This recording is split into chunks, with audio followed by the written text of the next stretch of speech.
Okay, going on a bit of a deeper level now, there is a way that we can create our own layered synth stack patches with the effects returns inside the stack, and when we reload them into a current project, they'll load up perfectly without the effects returns being recreated all over again. There is a way to do it. Okay.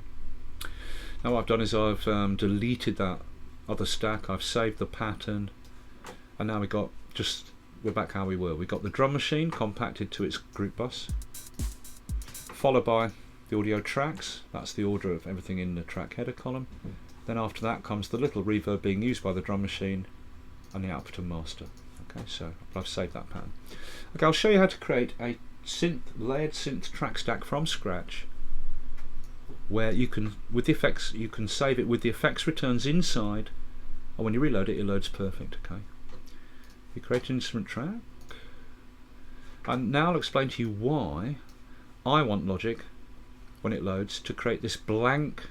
When I set up an instrument track, I want it to create a blank track and a blank instrument channel strip preset, because to do it, to build a synth stack where, with effects returns inside the stack, which when we reload it, it reloads perfectly, and the effects returns are not reproduced all over again outside the stack by Logic, we've got to build our instrument channel strip instruments in the stack from scratch. We can't use the library instrument channel presets, right? That's why I like my instrument, when I load it, to sit there blank, so I have the choice to then either load up an instrument channel strip preset immediately or begin to build my own custom channel strip. That's what we're going to do. So there's the raw empty channel strip. Go to the instrument slot and I'm going to load up a raw synth. There it is. I'm going to use the retro synth. Let's go through and find a patch. Okay, there we are. So I've installed my first raw instrument. Let's do it again. I'm going to make a 3-layer patch. Software instrument, create. Again, go down to the instrument slot, load up a synth manually. I'm installing again the retro synth. Go through, choose a different preset. Digital waves. Okay, then the third one. We're making a 3-layer patch. Here we go. Another software instrument. It creates a blank. Go down this channel strip, manually install yet another synth. Again, the retro synth. Put it on a preset. I want an FM one this time. Come on. Come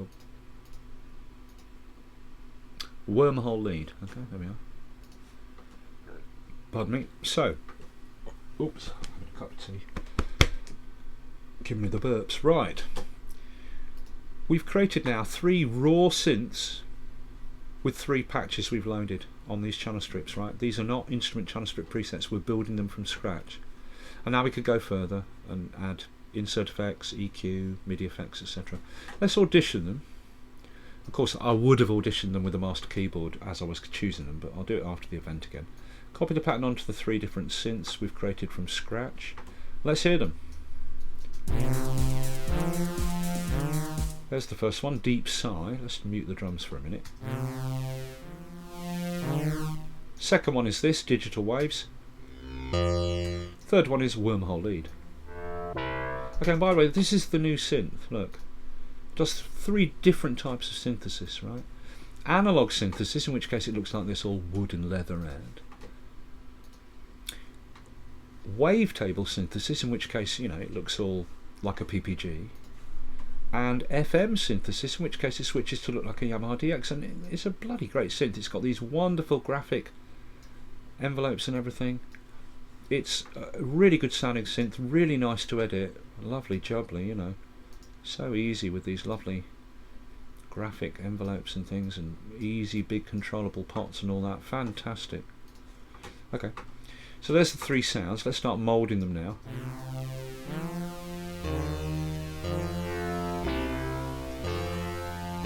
I'm going to tune that one up an octave, 2 octaves.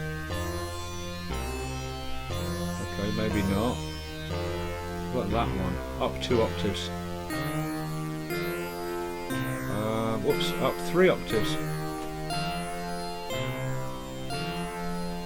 And that one down an octave.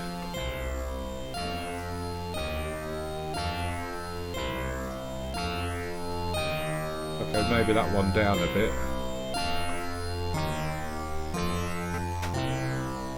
Okay, there's a kind of interesting sound already. And of course I could go way further. I could tweak the actual synths themselves, you know.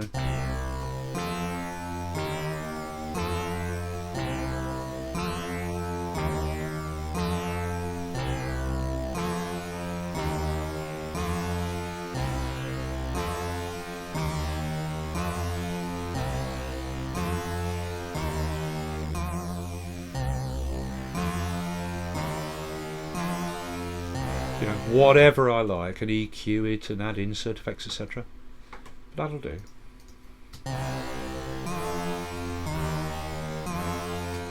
So then I think, okay, there's my kind of sound, but it's very, very dry. I need some space for these three synths now. I need to put them into some space. So I highlight the 3 channel strips, and of course when I alter one of them, it alters all of them in that selection. So I'm going to go to the send row here and assign them all to a send bus.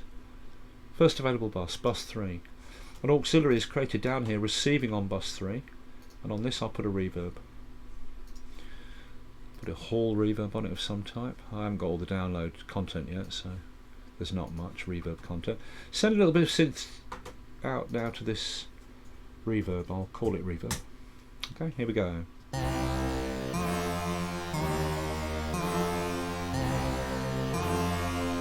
Okay, I've got a bit of space now on my 3 synths.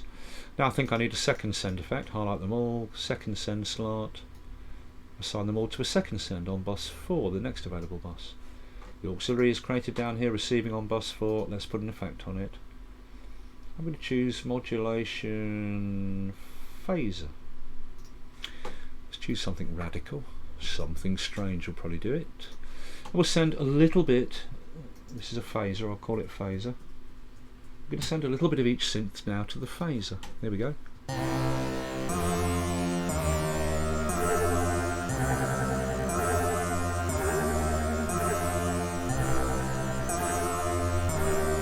Okay, there's the sound. Now I haven't done much, but already we've got a very interesting sound. You couldn't get this from a single synth. You know what I mean? I could tune that down another octave.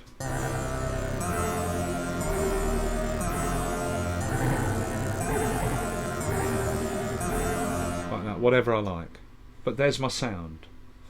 Okay, so I'll highlight the 2 effects returns. There might be more. You might have created 4 effects returns with different effects for this sound, as well as EQing, adding any MIDI effects, insert effects, etc., pan, leveling them different, tweaking their presets different, you know, the patches of the 3 synths different. But there might be more effects returns, but I've only got 2. Highlight them both, create a track for them. They appear on the track header column. Just drag things in the right order. So I now have the 3 synths, followed by the tracks for the 2 effects returns. Everything moves up the mixer together, because the mixer always reflects the order in the track header column here. Okay, with them all highlighted, put them into a stack. Create track stack, a summing stack, so they're all grouped to a bus. Done, there it is, and now they're in the stack. We just need one pattern on the stack. It will play all the synths inside. Done, and we can compact our stack down to just the bus. Right, let's name it. Oh, what's it sound like? I'm going to call this Drunk Cat, because it sounds like a cat going wow, wow, drunk. I can't think of anything else to call it. Drunk Cat. There it is, named. Now we save it in the library. Library, save. Again, here's that bug. Logic goes, well, I can see you've named this Drunk Cat, but what shall I save it as? Duh, aux channel. I have to rename it all over again. Drunk Cat is what it's called, Logic. Save it. And remember, I'm saving into the user library here. We'll get into saving to the factory. We'll reinvestigate that to make sure whether things have changed. It's all in the old tutorials, right? Okay, here we go. Save it as Drunk Cat. Save. Done. Move the pattern out of the way so we can keep it. Now I'll delete Drunk Cat manually. Just highlight it, delete. Logic leaves behind the effects returns and the bus. Manually delete those from the mixer, and we're back where we started with the 909, followed by the audio tracks, and then the little hall reverb for the drum machine and the output and master. Right, let's reload that. Here we go. New instrument track. Library. user patches, drunk cat. Where is it? Here we go. Watch the mixer. 1, 2, 3. Drunk cat, and it's perfect. Listen. Open up the stack. Inside are the 3 synths and the 2 effects returns, all grouped to whatever's the next available bus. In this case, now all grouped on bus 5, because we're in a summing or grouping track stack, so they're all going to the group bus here. And the effects have been put on 2 available buses, 7 and 8. There they are. And the 3 synths are all sending out 7 and 8 correctly. Absolutely perfect. And that's how you do it. That's how you create a track stack from scratch with effects returns in it that will reload every time correctly. You have to create it from scratch. You cannot use instrument channel strip presets from the library, because they will always remember their effects returns and resurrect them outside the stack when you reload it.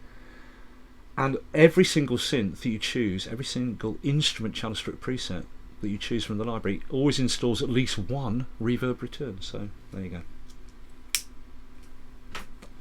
So there's some kind of things we can do with it, and you're understanding now it's not only a creative tool, but it's an organisational tool. For example, the order, as I said, in the track header column, okay, is always mirrored in the mixer. So we got the drum machine compacted to a group bus, there it is, followed by the drunk cat compacted to a group bus, followed by the audio tracks. Now when we get to the last audio track in the track header column, there's its channel strip in the mixer, and after that lives any auxiliary returns that are not in stacks and the output and master. Now this auxiliary return is being used by the drum machine stack here. Okay, when we load the Boutique 909, it loads up this little reverb outside the stack that any of the instruments inside can send to. You know, so I can send a little bit of snare out to the reverb, or less, whatever. You know what I mean? Okay. But again, the reverb lives all the way down here on the mixer, and the stack that it's being used with is all the way up there on the mixer. So we do the same technique. Highlight that stack, the drum machine stack, then in the mixer highlight its reverb, right click, create a track for it. There's the track for that little reverb. We move it up the track header column so it lives underneath the drum machine stack that it's working with, then it moves up the mixer to live next to it. Then we open the stack and we drop the effects return into the stack and just rearrange the order correctly. And now we've dumped the effects return into the stack, it gets grouped to the bus with all the other drum content. Everything's now in the stack. We've made more organisation. That reverb return is now not at the end of the mixer, it's in the stack safely with the drum machine it's being used with.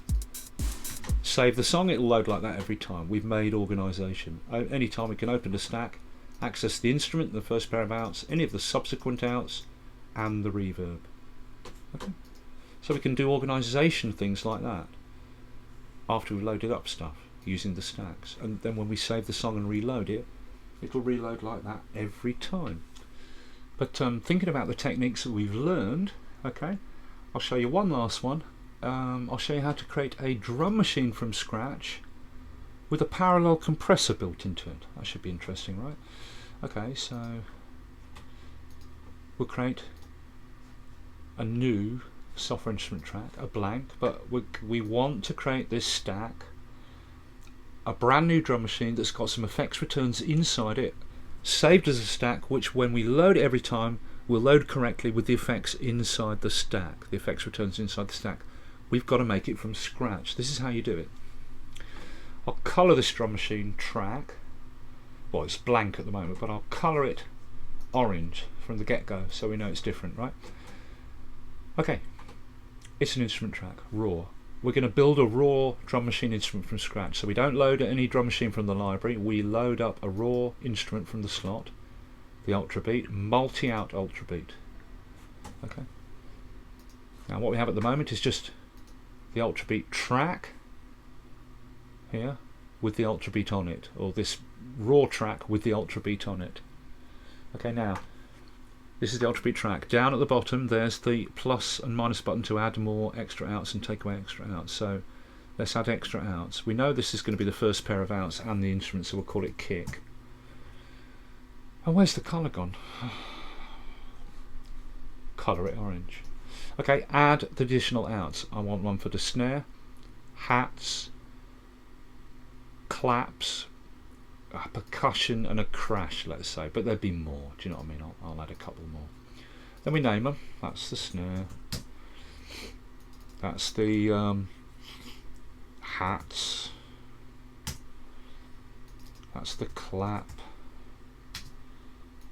that's the percussion, that's the tom 1, I don't know, whatever, and that's tom 2 or whatever, and that's the crash or what, you know, whatever you like. Okay, we've created some separate outs on the mixer, but there are no tracks for them yet on the track header column, right? Open the instrument and assign our drums to the outputs. So the kick here is going to main, so I'll send the rim shot to the second output, 3 and 4, with the snare and the secondary snare. So all the snares and rim shot are now going to the second output here. Then my hats come next, so I go to my closed hats, they're going to 5 and 6, as are my pedal hat, as is my open hat. Then where's my claps? There's the claps, they're going to 7 and 8, etc. Do you see what I mean? You know, and you carry on like that.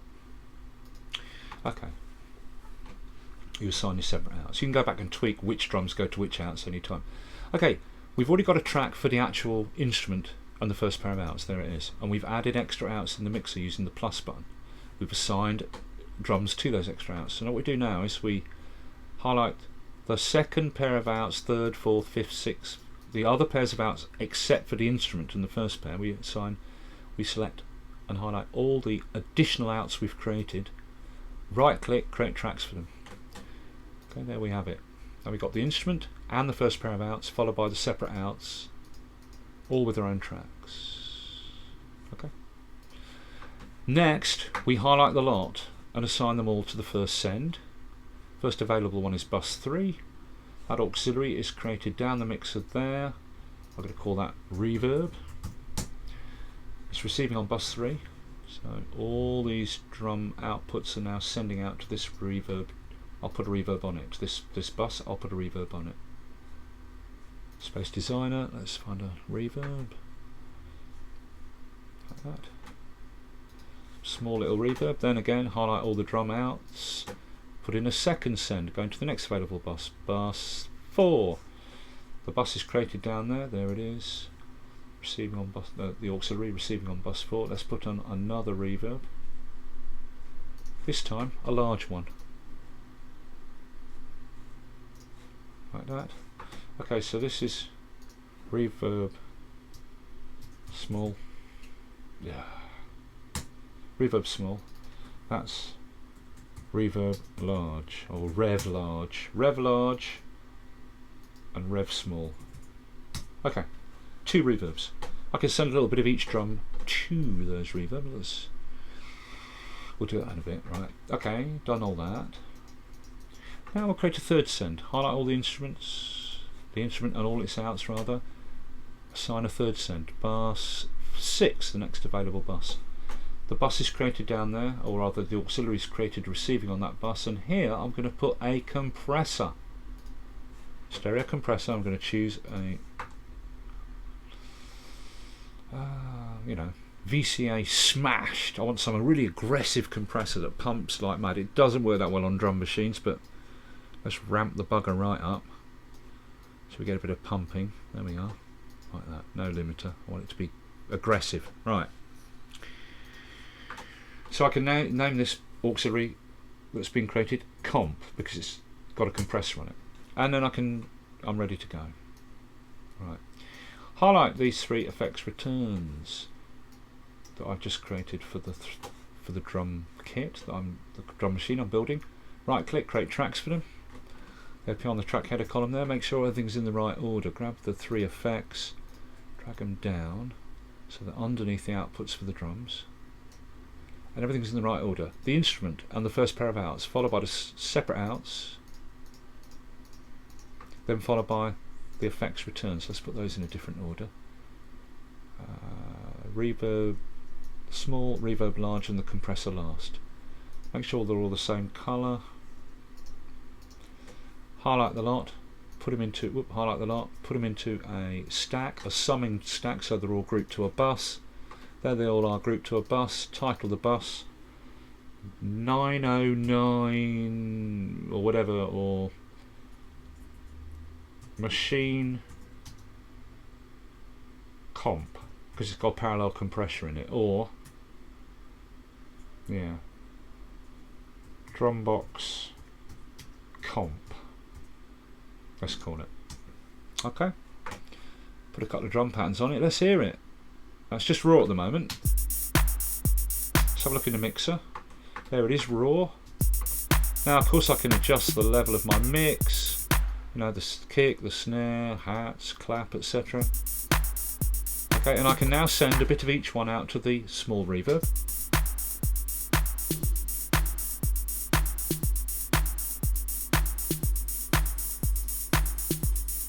Or to the large reverb. Whatever I like. But I can also send a bit of each one out to the compressor, look. I send a bit of each to the compressor, right? So now I'm sending a little bit of each drum out on this bus. So a mix of all the drums is going to come through this bus and through this aggressive compressor. And I've got a separate stereo mix of the drums here, and the amount of each drum in that mix is determined by how much I turn up the send to the bus for that drum instrument, like. And then I've got a stereo mix of the drums here passing through an aggressive compressor. So I could add more kick into that compressed mix, for example. More kick, less kick, more kick, less kick, more snare, less snare, etc. So I now have a compressed mix of my drums inside the stack that I can fade up alongside the clean mix to give more power. Let me just turn some of these reverbs down a bit. To give more power, because this is a parallel compressor, but it's built into the Drumbox stack. And you can fade up this compressed version of the drum mix in parallel alongside the original to add more power.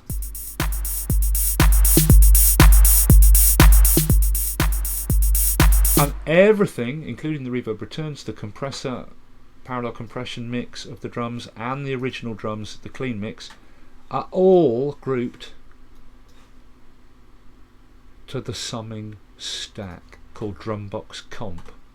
So we built a drum machine from scratch with a parallel compressor and two reverbs built into it. Everything's routed to the group bus correctly. Colour the bus correctly, but it won't save the colours logic. Not the patterns, the bloody this. Come on, I want to colour. I want to colour that orange. There, done. Okay, compact it. Everything's working.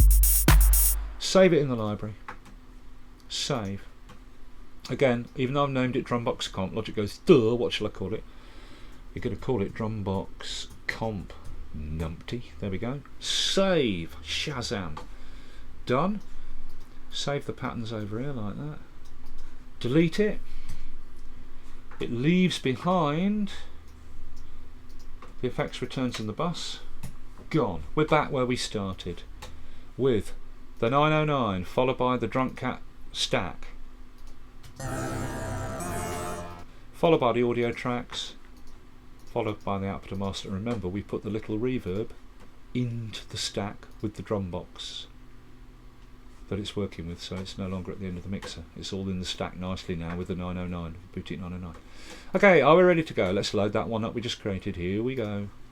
Software instrument, create, library, user patches, what was it called? Drumbox, BCD, Drumbox Comp. Ready? Here we load it. Boom, done. Absolutely perfect. Put the patterns back on it.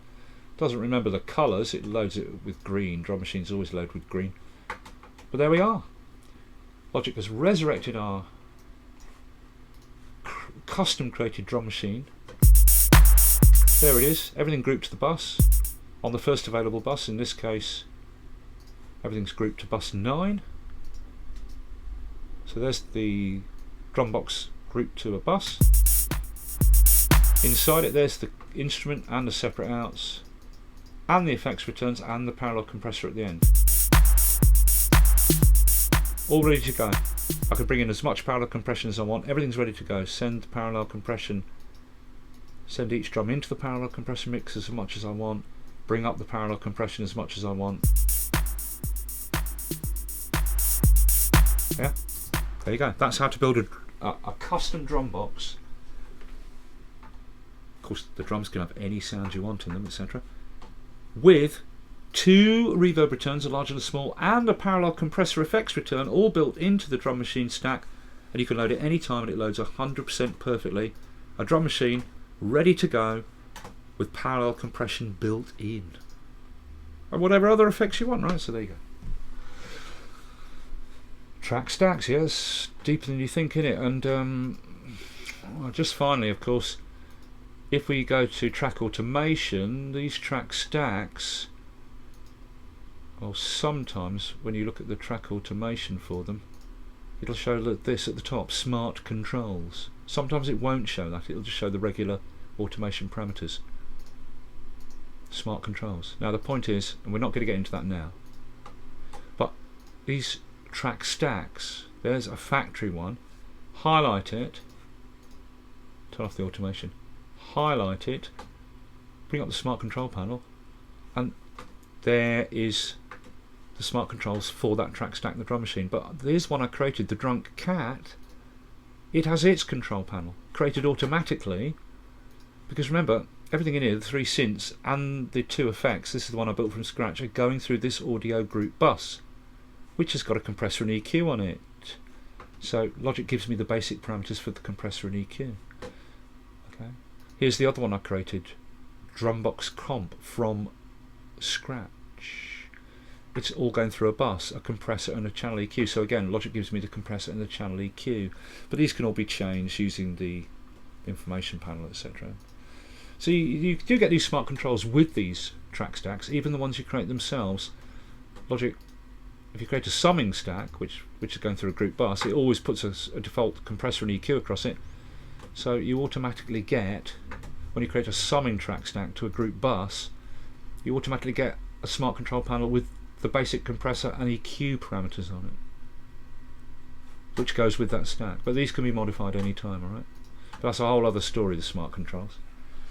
But just to let you know, they are there. Alright. That is track stacks. And I hope that's been useful. It's been a long ride, hasn't it? But there was a lot to look at, right? And now you should really understand it. You can go away and you can create your own ones, and you can apply what you've learned in a wider context, right? Think about what you're doing and you can apply things in a wider context. I mean, what's to stop you having a synth stack you've created, and inside it's 2 synths playing a bass line, the same bass, like 2 synths making up a bass, but inside the stack, one bass is side chaining the other bass. Yeah, you think about it, there's all sorts of things you can do, right? Okay, so look, lastly, just to show you, using these track stacks, I just made this little thing. Remember the old Logic 9 tutorials when I was talking about grouping stacks? I had these 96 degrees in the shade vocals. Well, I brought those into a new project, built a beat and a bass line for it, and I've just got 3 tracks. But they're track stacks. Inside here's the drum machine with all its outs, which could be automated. Here's the vocals, all inside a stack, and the bass just on its own track. So from just 3 tracks, when it's all compacted, I get this fairly full mix. 96 degrees in the shade.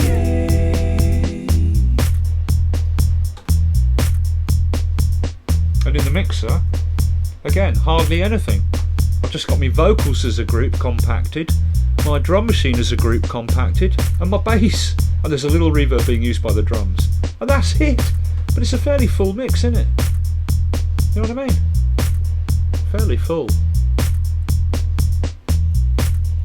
96 degrees in the shade. It only needs a couple more things. It needs a little piano lick and a little, or keyboard lick and a little guitar chap going with it, and bit of hand percussion. I got myself a little reggae track going on. There's only 3 tracks so far. I mean, look how little clutter there is with these track stacks, yeah? Do you see? I don't want to do my update now. Go away. No! Not now, while I'm working. Right, so do you see how much... This is why I've done track stacks first, because although it's a new feature, it's a core part of the whole structure of how Logic works. Whereas if I piled into things like the drummer and the flex pitcher, they're just additional features. But these track stacks go to the very heart of how this new Logic 10 can work, both in terms of creativity and organising your mixer better, all sorts of things like that. Okay, so there you go. That's track stacks. I hope it's been useful, and I'll see you for the next one.